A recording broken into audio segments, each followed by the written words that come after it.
제가 봉독해 드리겠습니다. 요한복음 8장 1절에서 11절입니다. 예수는 감난산으로 가시니라. 아침에 다시 성전으로 들어오시니 백성이 다 나오는지라.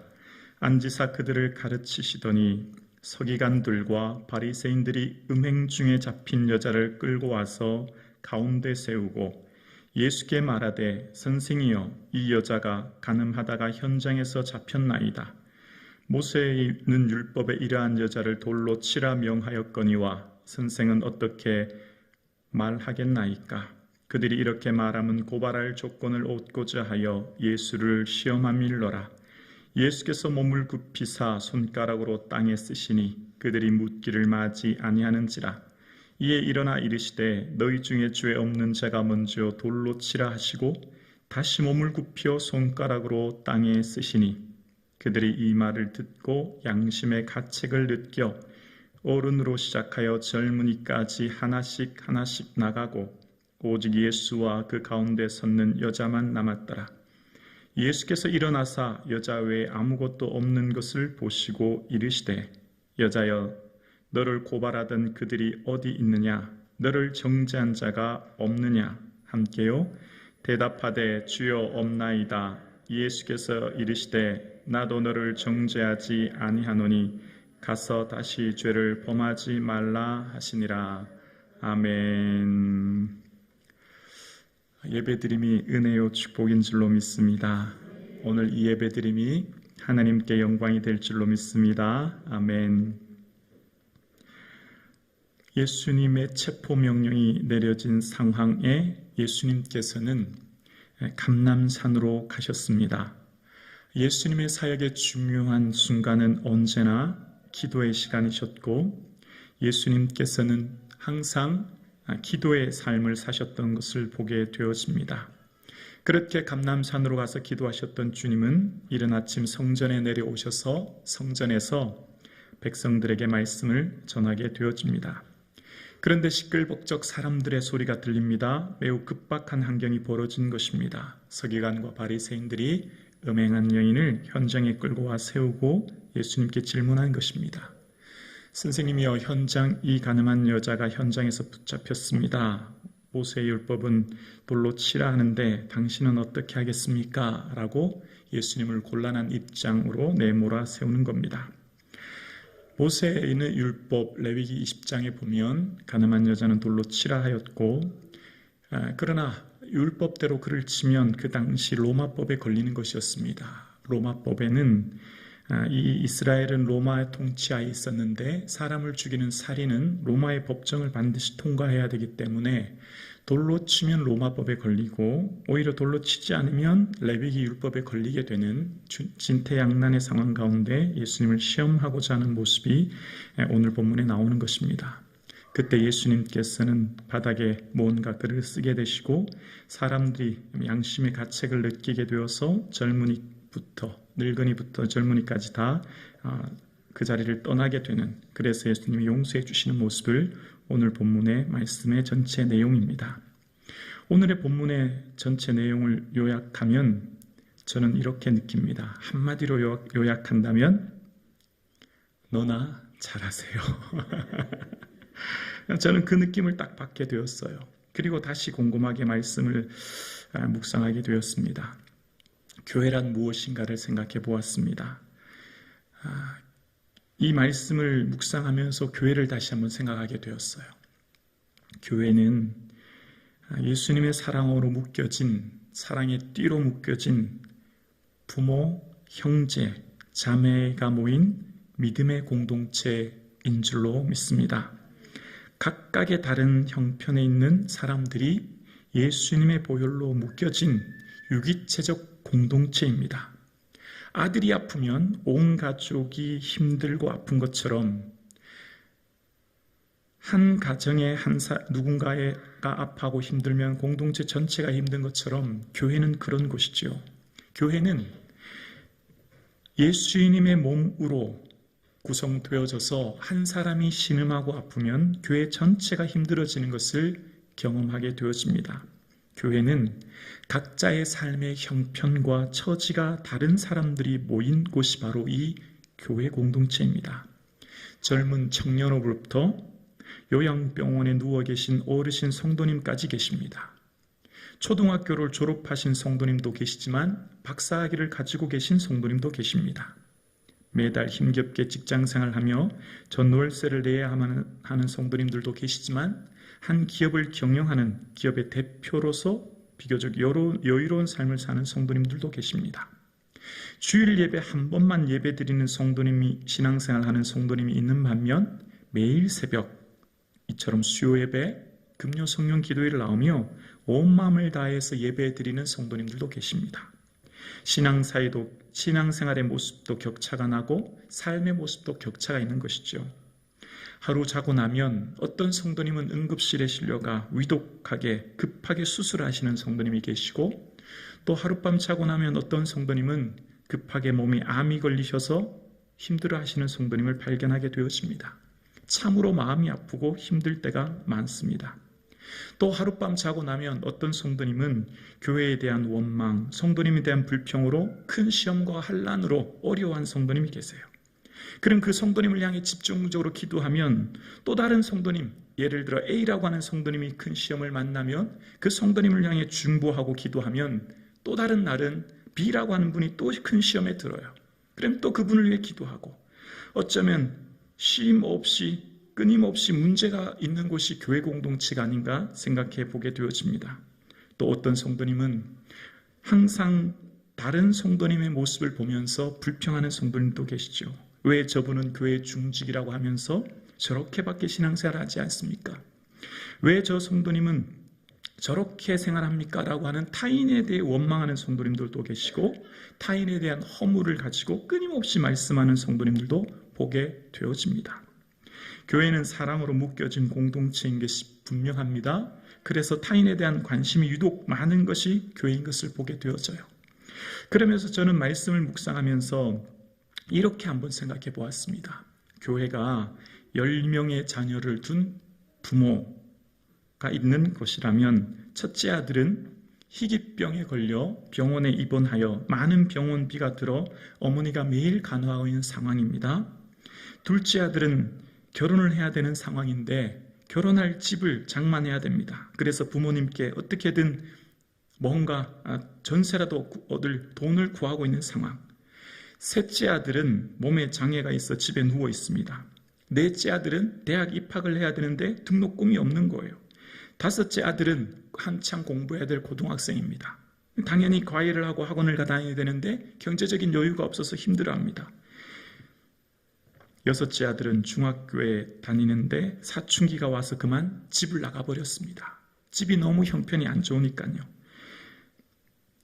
몇째까지 했죠? 여섯째까지 했나요? 일곱째 아들은 초등학생이에요. 그래서 뭐든지 다 챙겨줘야 돼요. 아직까지 어리기 때문이에요. 여덟째 아들은 유치원생입니다. 유치원 등하교도 다 시켜야 돼요. 그러니까 부모님은 정말 너무너무 마음이 아픈 거예요. 근데 여기까지 끝이면 되는데 아홉째 아들이 있습니다. 늦둥이에요. 이제 기저귀를 차고 분유도 먹여야 되는, 하나부터 10까지 손을 다 봐줘야 되는 거예요. 그리고 마지막 열째 아들은 이제 태어난 신생아입니다. 손을 놓을 수가 없어요. 저는 이게 교회라고 생각해요. 이게 교회예요. 어떤 교회든 그 교회 규모가 숫자가 1000단이든 1000단이든 10단이든 교회는 이런 곳이 바로 교회라고 생각해요. 부모님의 마음은 정신이 없어요. 금방 태어난 신생아기, 이제 젖을 주고 기저귀를 가야 되는 아이부터 희귀병으로 병원에 누워있는 아이들 간호하기까지 그 중간중간에 돌봐야 될 애들이 한두 명이 아닌 거죠. 저는 목회를 하면서 하나님 마음을 조금은 알 것 같아요. 조금은. 교만한 얘기인지 모르겠지만 하나님 마음이 어떠실까를 아주 조금씩 생각해 보게 되어집니다. 하나님은 이 세상을 80억을 얼마만큼 사랑하냐면 당신의 독생자를 주기까지 사랑하셨고, 그래서 이 세상 그 누구 한 명도 지옥 가지 않도록 노심초사 바라보는 게 아버지의 마음이에요.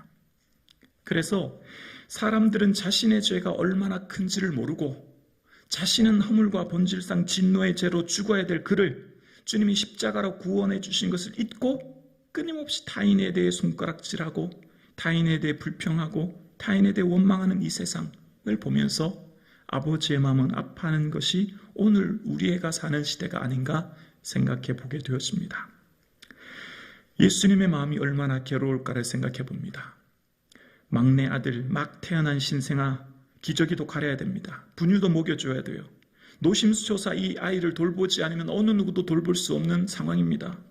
그러면 첫째라 둘째라도 집의 상황을 살펴보고 엄마 아빠가 첫째 형이 희귀병에 걸려 병원에 있으니 막내가 신생아니 내가 돌봐야 되겠다. 그러면 얼마나 좋을까요?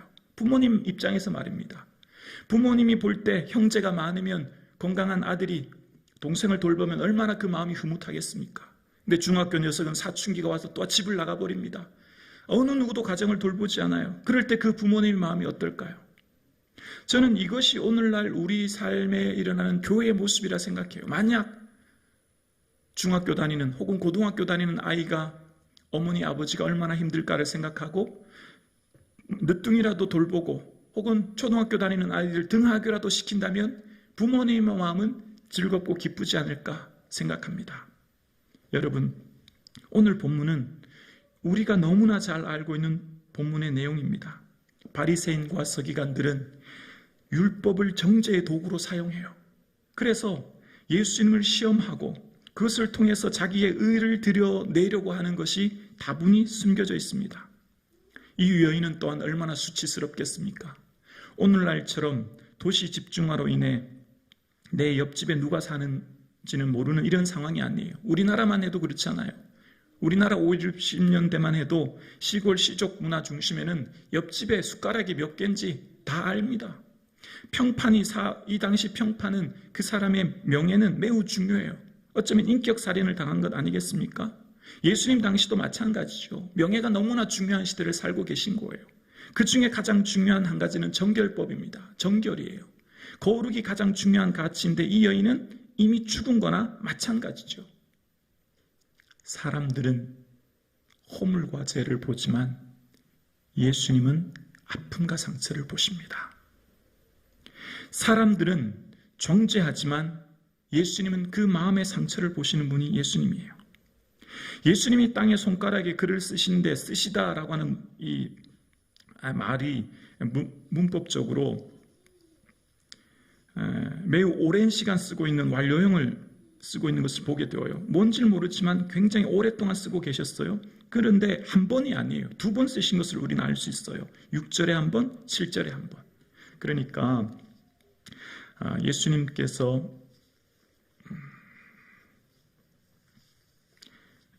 6절에 먼저 이렇게 나와 있죠. 손가락으로 땅에 쓰시니라고 했고 7절에 보면 그들이 묻기를 마치 아니하는지라 라고 이야기합니다. 묻기를 마치 아니한다라는 말은 공동번역에 그들이 하도 대답을 재촉함으로 라는 뜻이에요. 대답을 재촉했다는 거예요. 예수님은 땅에 뭔가를 계속 쓰고 계셨는데 사람들은 예수님이 땅에 쓴 글에는 관심이 없고 예수님에게 빨리 대답하기를 재촉했다는 거예요. 그래서 예수님이 뭐라고 했냐면 죄 없는 자가 돌로 치라라고 말씀하셨고 그 뒤에 다시 한 번 더 땅에 뭔가 글을 쓰고 있는 예수님의 모습을 발견하게 되어집니다. 여기 쓰다라고 하는 그라프라고 하는 것은 미완료 시제인 에그라펜이라는 단어를 썼는데 무언가 계속해서 쓰고 있는 상태를 말하는 겁니다. 무언가 계속해서 쓰는 상태. 그러니까 오랫동안 뭔가 쓰고 있었다는 거예요. 그래서 제가 묵상해 보았어요. 뭘 썼길래 도대체 어떤 내용을 썼길래 사람들이 양심의 가책을 느꼈을까? 이건 그냥 제 생각이에요. 이런 거를 쓰시지 않았을까 생각해요. 홍길동 2월 17일 새벽 3시 옆집 순인의 집 돌반지를 훔치다. 나는 그것을 다 알고 있다. 김아무개 2월 3일 밤 몇 시 누구누구를 만났을 때 뭐 했는지 나는 알고 있다. 뭐 이런 거 아니겠나? 별로 반응이 없는데 아무튼 그 바닥에 쓴 내용은 한 사람 한 사람에 대한 모든 죄악을 기록하셨고 그걸 이미 예수님은 다 알고 계셨다. 아무도 모르는 것 같지? 사람들이 너가 한 행동 아무도 모르는 것 같지? 나는 이미 다 알고 있다. 뭐 그런 걸 쓰지 않으셨을까? 그러니까 저 혼자 생각해 봅니다. 그래서 사람들이 그것을 보는 순간 마음의 가책을 느끼신 거죠. 그래서 예수님께서는 지금 이 사건을 통해서 타인의 잘못을 지적하고 그것을 통해서 죄를 지적 정죄함으로 주님께서는 사회의 공의를 세우고 사회를 정결하게 하시는 방법을 선택한 것이 아니라 내 안에, 내 내면에 있는 양심의 가책을 통하여 먼저 나를 들여다보게 하시고 나의 삶의 변화를 통해 타인을 용서하게 하시는 방법을 선택했다는 거예요. 그러니까 외부의 잘못을 지적해서 타인을 변화시키고 타인의 삶을 지적함으로 그를 바꾸려고 한 방법이 아니라 내 내면에 일어나는 양심을 통해 스스로를 돌아보게 하고 그것을 통해 타인을 용서하게 하는 방법을 사용하신 주님을 보게 되어집니다. 저는 오늘 본문을 묵상하면서 해도 너무하다는 사람을 봅니다. 바로 바리새인이에요. 바리새인 서기관은 오늘날로 말하면 신학자, 목회자라고 해도 과언이 아닐 것입니다. 그러면 어떤 사람입니까? 말씀에 정통한 사람이죠. 누구보다도 말씀을 꿰뚫고 있는 사람입니다. 그럼 뭘 해야 되죠? 말씀에 드러난 하나님의 마음과 의도를 파악해야 되죠. 그래서 주님의 마음이 어디 있는지, 주님의 발걸음과 눈길이 어디에 머물지를 가장 먼저 캐치하고 그곳에 가 있어야 될 사람이 바리새인이죠. 그러면 아마 이래야 될 겁니다. 제 생각에 예수님이 지금 성전에서 막 가르치고 계시면 바리새인이 저 옆집에 있는 김아무개, 병상에 누워있는 그 아무개 내가 업고 예수님께 데려와서 예수님 이 사람 좀 고쳐주세요. 지금 이분이 아파서 누워있는지 몇 년이 되었습니다. 예수님 좀 고쳐주세요 라고 얘기해야 되지 않겠습니까? 아니면 육체의 질고로 인하여 어려운 사람을 업고 예수님께 데려오거나 혹은 길에 구걸하여야 되는 가난한 사람을 데리고 와서 예수님 이에게 물질의 복 좀 주세요라고 해야 될 사람이 예수님 아닌가요? 바리새인이 누굽니까? 예수님에 대해서, 하나님에 대해서 율법을 통해 가장 잘 아는 사람이 바리새인이잖아요. 그럼 뭐 해야 됩니까? 아픈 사람 데리고 예수님께 데려오든지 삶에 어려움 당한 사람들 예수님께 소개해서 그 사람들 문제를 해결해야 되는 사람이 바리새인이죠. 10명의 아들 중에 맏아들이 그런 사람 아니겠습니까? 제가 설명드렸던 10명의 아들 중에 맏이는 그런 일을 해야 되는 거 아니겠습니까? 당연히 가장 예수님의 마음을 잘 헤아린다면 아픈 사람을 가장 빨리 예수님께 데려오고 고쳐달라고 해야 될 그가 예수님을 가장 고통스럽게 합니다. 오늘 본문의 진짜 죄인이 누굴까요? 물론 오늘 본문에 등장한 여인이 죄인이겠죠. 잘못했습니다. 그런데 다른 죄인 두 부류가 등장합니다. 바리새인, 율법을 정죄의 도구로 사용하는 사람, 율법을 하나님의 뜻을 헤아리고 하나님 마음을 꿰뚫어 알아 주의 뜻을 이루려고 하는 게 아니라 내 의를 드러내고 타인을 정죄하고 하는 바리새인. 또 한 부류 누굽니까? 사람들 아닙니까? 돌을 치는 사람들, 마치 율법을 수호하고 율법을 지키고 공동체를 정결하게 한다고 타인을 고통스럽게 하는 그 사람들이 죄인 아니겠습니까? 여러분, 우리의 삶 가운데 어떤 사람이 주의 마음을 기쁘게 하는 사람일까요? 어떤 사람이 하나님 마음을 흡족하게 하는 사람일까요? 나를 들여다보는 사람 아니겠습니까? 나를 바라보며 날마다 애통해하는 삶을 살아야 되는 것 아니겠습니까? 타인을 향해서는 긍휼의 눈을 가지고 타인을 향한 사랑의 눈을 가지고 그를 향해 중보하고 그의 아픔을 내가 대신 지는 그런 삶을 살아야 되는 것 아니겠습니까? 오늘 바리새인과 서기관이 그런 역할을 해야 하고 돌을 든 사람들이 다 그런 역할을 해야 되는 것 아니겠습니까? 사랑하는 성북중앙 가족 여러분, 여러분은 어떤 삶의 신앙의 모습을 하고 계십니까? 사단은 끊임없이 우리를 고발하죠. 정죄합니다. 너같이 죄를 짓고 어떻게 뻔뻔하게 그렇게 살 수 있냐? 우리를 고통스럽게 하게 죄책감으로 우리를 몰고 갑니다. 그러나 예수님은 그렇게 하지 않으셨어요. 정죄하는 것이 아니라 오히려 용서하심으로 그 연을 품었던 것을 보게 되어집니다. 오늘 본문에 등장하는 바리새인과 수많은 사람들, 정말 예수님 마음 헤아리는 사람입니까? 아니죠. 오히려 예수님을 고통스럽게 합니다. 오히려 이 사람들 때문에 그 공동체가 더 정결해지고 공동체가 은혜가 넘치고 공동체가 더 화평의 공동체가 되었습니까? 저는 아니라고 생각해요. 공동체가 분열하게 되어지고 고통당하게 되어지고 상처받게 되는 공동체가 된 것이죠. 오늘 저와 여러분, 우리의 신앙생활이 어때야 되겠습니까? 교회라고 하는 교회 공동체는 정말 막 태어난 아기와 같은 새가족 같은 어린 신앙생활 하는 성도님도 계시고, 연로하셔서 요양병원에 누워 계셔서 하루 이틀 임종을 앞에 둔 성도님들도 계시고, 삶의 모습이 갖가지예요. 자고 일어나면 어떤 문제가 있는지, 교회는 끊임없는 문제와 아픔의 공동체가 교회예요. 그러면 그 공동체를 향해 함께 기도하고 함께 울어주고, 예수님 마음이 어디 있을까? 예수님 마음이 내 옆에 힘들어하는 성도님에게 계시지, 주님 제가 그분 위에 더 기도할게요. 주님 제가 그 짐 제가 좀 대신 질게요. 그런 공동체가 우리 성북중앙교회가 되어질 줄로 믿습니다. 오늘 본문은 어쩌면 그걸 우리에게 요구하는 것 아닐까요? 신앙생활 한다고 하는 게 뭘까요? 내 눈길이 어디에 머물러야 될까요? 예수님의 관점으로 나와 이웃을 볼 수 있는 믿음이 저와 여러분의 삶 가운데 있어질 수 있기를 주의 이름으로 축원합니다.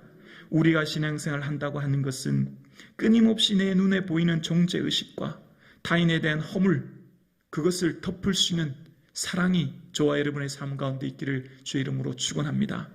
예수님께서 생수의 강이 그 배에서 흘러나오기를 말씀하셨습니다. 외부로 채워지는 만족이 아니라 내면에서 흘러나는 자족을 말씀하시는 거죠. 우리의 삶 가운데 주의 주시는 은혜가 어디서부터 시작할까요? 나를 살피고 나를 들여다보고 내게 주신 은혜를 인하여 감사하며 그 사랑의 눈으로 나와 이웃을 볼 수 있는 눈이 저와 여러분에게 열려질 수 있기를 주의 이름으로 축원합니다. 사랑하는 성북중앙 가족 여러분, 우리 교회가 예수님의 사랑이 흘러넘치는 그런 교회 될 수 있기를 주의 이름으로 축원합니다. 예수님은 오늘도 그런 사람을 찾고 계시고, 그런 사람이 바로 저와 여러분이 되어질 수 있기를 주의 이름으로 축원합니다.